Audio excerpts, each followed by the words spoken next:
So guys, let me show you a really simple bread recipe. This is a really trusted way to do it. It's super simple and you can do it easily at home yourself. It's really good fun. And I'm gonna be bigging up my beautiful bakeware range. This is gonna make 2 nice big tins. First up, we've got 1 kilo of strong bread flour. Use your hand to make a well, and then what we're gonna do is add yeast to some tepid water. All sachets are 7 grams. So we're gonna add 1 sachet to 620 milliliters of tepid water.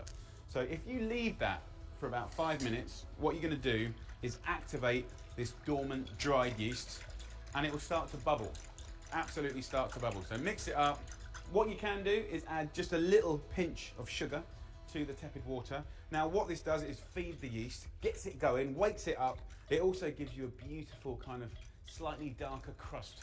Let it just begin to froth up and then we'll make the bread. Add a nice generous couple of pinches of salt to the flour well. We're gonna wait for that yeast to activate and start kind of bubbling. At that point, we're gonna add the water to the well. Now you can see I'm using my fork here and I'm just bringing the fork in from the outside to the inside. It makes like a kind of porridge first.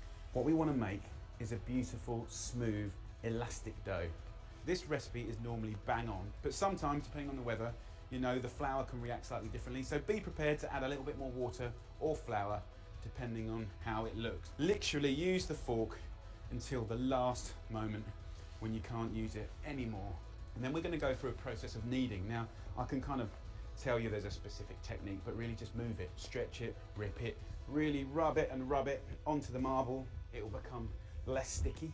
Of course, if you've got little stuck bits of dough, you can use a palette knife just to scrape the dough off of it. Every time you knead it, you're kind of making the gluten stronger and stronger, and therefore it's going to trap and stretch and hold in those gases that the yeast kind of create. Okay guys, so look, that's had about 10 minutes kneading now. This is going to have 2 proofs.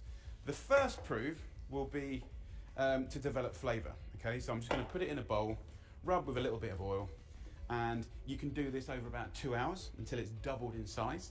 Or you can even do it in the fridge, so it's colder and it will prove slower, but what you'll get is even more flavour. It'll develop more flavour. So you choose which way you want to do it. I'm going to cover this with some cling film, so it's kept nice and humid. And if you look over here, here's a dough that's had 2 hours proving. So let's have a little look. I'm gonna add a little bit of flour to a surface here and pull out this dough. I'll split this dough in half here, smash the air out of it, and then what we're gonna do is just fill these 2 molds here. Knead it out into a ball, just put it straight in. Next thing I do is get myself a tea towel and I just put it under a warm tap. And I want to wring it out so it's a nice humid environment, and then I'll simply pop this over the top and let it prove for about an hour, hour and a half, until it's double in size, and then we'll bake it. So guys, after an hour you can see it's doubled in size. I'm going to put it in the middle of the oven. The oven's preheated to 200 degrees Celsius, which is 400 Fahrenheit. 30 minutes in there, 35 minutes until it sort of sounds hollow when you tap it, and we'll be good to go. Okay guys, so after 35 minutes, I took the bread out of the tin and I wanted to hear that hollow sound.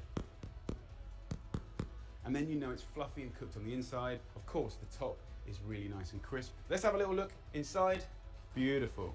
Look at that.